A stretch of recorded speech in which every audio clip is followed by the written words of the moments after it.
jedhee rifeensa kiyya kenneef ofii malaataa ta'e jechuudha. Allahu akbar koofiyaan bakka malee jirti. Agartanii amma dhugaa seetanii bar waan akkasii akka jiru hin beektanii isin dhugaa isinii maan dhuga makooti kun onnee irraa isinii maara ani jaalala namummaatirraa ummanni kaayiroo rifeensa olii kennuu eegalee jechuudha. Inni galee kana booda ani isaa kan isinitti akka hin fakkaanne jechuuf anillee koofii ofirraa buusee malaataa dandeema. Isaa kuloo mataa kiyya fudhateera deebi'uun hin jiru waliin deebisan kalee takka namaa ganitee kaatee gaabbuun hin danda'amu. Yoo du'ellee abbichuma isaa wajjin du'a malee kaleen takka namaa keessaa baate hin deebitu. Amma rifeensa kiyya akka kenne deeffachuu hin danda'u moolollee fuyyuu tattan jabuu mirga qabanne hin deebi'u. Sheer godha isaa kiyyaa ma yoo soba jettan sirba isaa kana haa calliftu ka jedhu kana haa bareeffatu mee mucammaan kun darbitee fi artistii guddaa addunyaan waa ta'u jennet sirba isaa amma gadhiifame warri sirba isaa laaleen deema laala rifeensa kiyya kenneef jechuudha. Amma garuu gisee takka taa'ee na gubataa jira gara mee amma koofiyaan narraa gadi hin bu'u inni akkatti sannattee magaalaa keessa deema. Dhugaa rabbi gisee tokko humnaa ol wal jaalachuun gaarii miti nama aarsa. Maa kolfate lommanni maa kolfitan malaataa kiyya isin gammachiise ani malaataa ta'uu kiyya isin gammachiise ta'a. Ani malaataa ta'uu kiyya isin gammachiise viidiyoo la yoo dhara jettanani suuraa kiyya ka malaataa isinii fidan suuraa biraan qaba suuraa malaata'ee jiru. Aasidummaa dhiisa bakka waan rabbi fide jedheeti malee ani waan ofii miti. Artistii kennamee kan maanuu haa darbituuf rifeensa kiyyaa kana yoo darbiteef fiddi suuraa kee dhugaa rabbi ani malaataadha. Garuu erga malaataa taate mataa kee harkaan qabuu dhiiseera. Kuloo laal jaarti ragaa baati laala shuuf koomantii si dunaa laala. Bar dhugaadha manni amma hin beektani. Turki maatu waan akkasii fide amma Hamzaan nama barbaadataara. Hamzaan soddaan kenna Hamzaan Najii nama rifeensa kennuuf barbaadataara. Fira akkanaa isa jaalatu dhabee jechuudha. Amma Hamzaadha ta'uu hin danda'an. Amma namoonni Hamzaa jaallattan rifeensa keessan kennitanii fi ofii malaataa ta'uu hin dandeettan. Dhugaan isinii himaan. Mee warri sirba isaa dhaggeeffattan lakkoofsa tokko bareessaa gadhiifamee jira sirbi kun. Sirba haa calliftu jedhu rifeensa kiyyaan silaa Isaaq Zeenuu jedhamuun qabu war artist Reedii Adam yookaan immoo Reedii Isaaq waan akkasii keessa makamuu qaba. Sigalee kophaa isaa akka nama sirbaaf sagalee qofaan sirbee fuula kiyyaan immoo tuuka wannoo jedhe. Ila kuloo ila Isaaq dhufe ila kuloo ila lesoba Isaaq rifeensa kanaanas sii kenne moo sit ofii keetii fidate. Ofii kiyya malaataa ta'ee akka ilmi namaa kalee walii kennutti namni kalee walii kennaan rifeensa kenneef garuu wanni das nama dhumaa inni beeytanii akka kalee san nama dhukkubu rifeensu mageetu qullaattaa malee dhufe Isaaqila kuloo qoe dhufe mee soba warri jettan waan isin taatan laala. Anamma isaa ofii ofirra kaa'ee deema bakka hundatti. Hinuman si ibse miti ante. Maan na ibsita namooma keessaa na baafte. Ilmi namaa kalee walii warreessa amma gadhiifamee ka'e kuloo haa calliftu sirba jedhu sirba ajaa'iba. Wallahi waan isin ajaa'ibu yaani Turkii guyyaa 3 dura gale Turkiidha. Inni immoo ammas Turkii jira beektanii.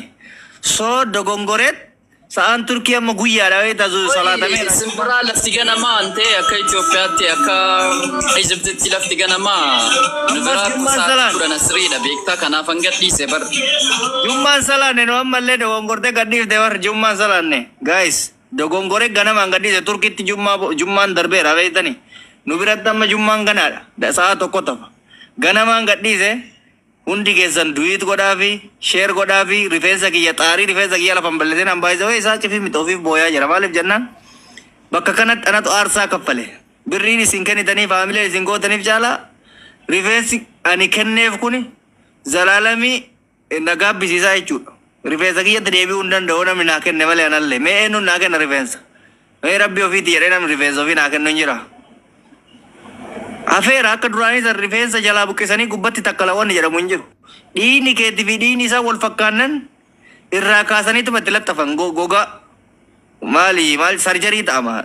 Sarjarii amma gogaan inni ofirraa qabu kun gogaa kiyya rifeensa qofa osoo hin ta'in gogaa buqqeen gogaa gubbarraa kun kiyya. Isayyuu maaliif namni viidiyoodhaan natti bilbila koo maal barbaadaniiti kan chiikonni viidiyoo natti bilbilan. Video. Abo ummanni kun wallahi ummanni kenna kun bada. Meena bicha duraan itti bilbiltanii hin beekne. Har'a viidiyoo maadira waltan.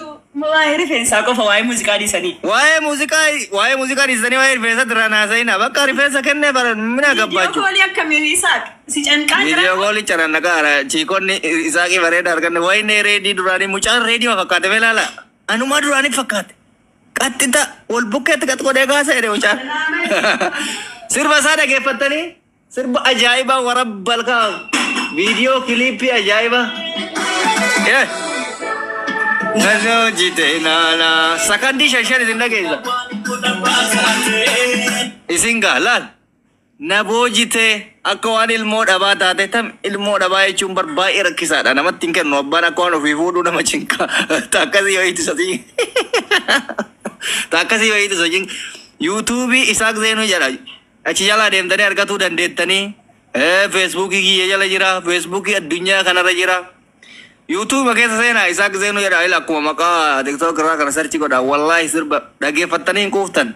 Ani waan sin ajaa'ibu baatii tokko erga dhageeffatu eegalee amma icciitii baasa. Maaliif jennaan wal bira jirra waliin dalagaa turre guutuu isaa qabadheera walalicha. Hin kuufna nuyi ka ji'a tokko dura dhageeffatu eegale. Isin immoo warri har'a dhageeffattan baay'ee keessattuu wanni shamarran keenya na dhageeffadha.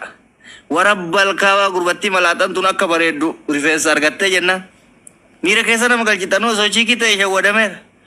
Viidiyoo isaa keessa wayita laaltan wannoo baangaalii bareedaa wayii fakkaata. Akka suurarraa kanaa miti. Baangaalii bareedaa wayitanii baangaalii shamarran ta'e na jala baddusan. Wallahi gaaf tokko isinitti muudannoo dhageeffadha odoo kiliippii hojjennu warabbal kaawaa. Baanaari irra kaa Isaaq. Osoo viidiyoo hojjetaa jirru viidiyoo hojjennee fi akkana na biraa deemee makiinaa keessa laa ilaaha illa makiinaa keessa waa fuudhuu deemee beekta.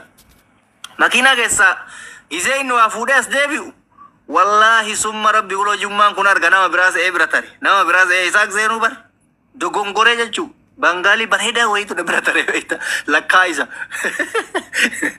muudannoo biraa isinitti hima muudannoon biraa baay'ee ni beektanii. Isaaq immaan mataan dinqe erga sanii baay'ee of jaalata laphee kana dhiiba duraan duudhan gad jedhee deema. Leenci yoo gadhiifamee jedhe viidiyoodhaan hambaa.